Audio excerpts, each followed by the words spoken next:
Warhol, and that was incredible. But what was also really cool was on a lot of the electrical boxes in the area on posters was the work of a guy named Robbie Conal, and I'll get to him later in my presentation. He painted images of Ronald Reagan that were painted in a distinct style. It had bold black type on a yellow bar above that said Contra, and below that said Diction, and that was when Iran-Contra was going on. And seeing that work strategically placed, around downtown for all the public to see, but also near MoCA, where MoCA patrons would see it, thought was a great way to, deal with engaging the public without any sort of bureaucratic boundaries, and then also, of course, get the attention of the art crowd. And for him to show his skills as an artist, make social commentary, utilize a sense of humor, and I thought that's the kind of thing I want to do. So that was a really important trip for me, and it would have not happened had I not come to Idyllwild.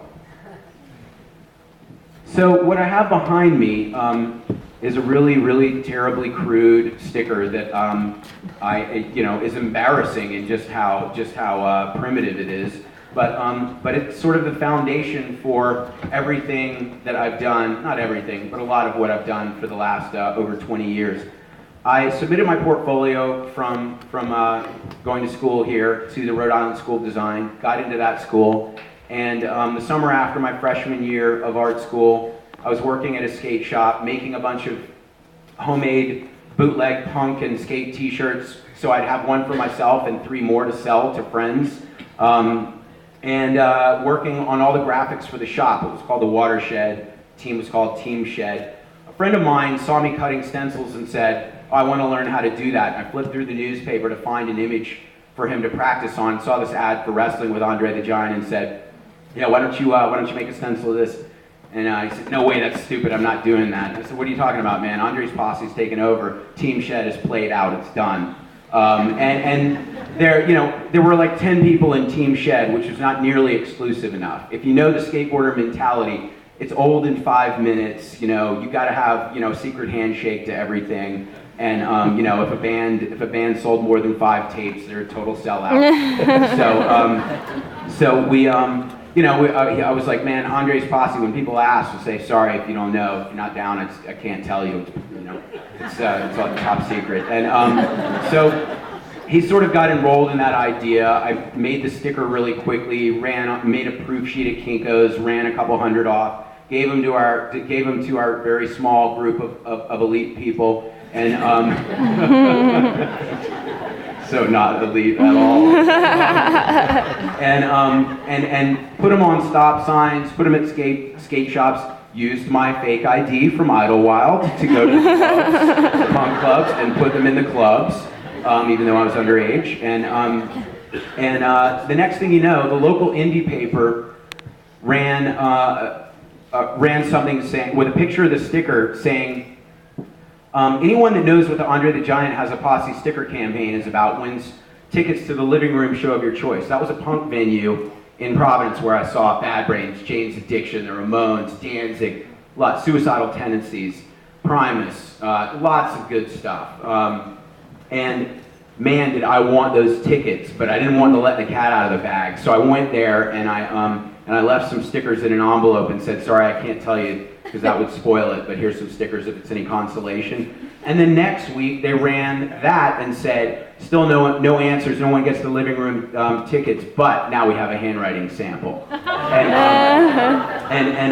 So the point of me telling you this is not just that it's funny, but putting an image up in public space that wasn't advertising caused a lot of people to be curious, and it really made me think about how much public space is dominated by government signage and advertising, and there's very little room for other forms of expression.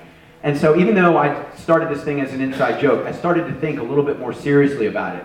Started to think about how just repetition creates the sense that something must have a lot of energy behind it, must be important, and the perceived power becomes real power, because then things like the nice paper from Providence saying, "What is this about?" makes more people aware of it. I'd made probably 1,000 stickers at that time. The circulation of that paper was 15,000. So in the 2 weeks that they ran the image twice, they increased the circulation many times over. So then I started to think, all right, I need to make this project into something that I think actually has some merit, that it's not just about wrestling, a goofy pro wrestler. And so I started to do a little bit of research about any philosophy having to do with public space and people's sensitivity. And I read a little bit about Heidegger. Heidegger's theory of phenomenology is that people have become numb to their surroundings, and they need unique experiences to reawaken a sense of wonder about their environment. Then also, I was a really big fan of the Sex Pistols, and Jamie Reid, their graphic designer, who did the God Save the Queen, Pretty Vacant, Nevermind the Bollocks, all the graphics that you associate with the aesthetic of punk rock, ransom note type. He and Malcolm McLaren, the Sex Pistols manager, they had been big fans of the Situationist International movement, which was the idea that people need to experience spectacles to snap them out of a trance that's based on becoming really consumed by routine that doesn't allow people to see how things are happening in a real sensitive way. So I read about that, and I decided I want to take this project further.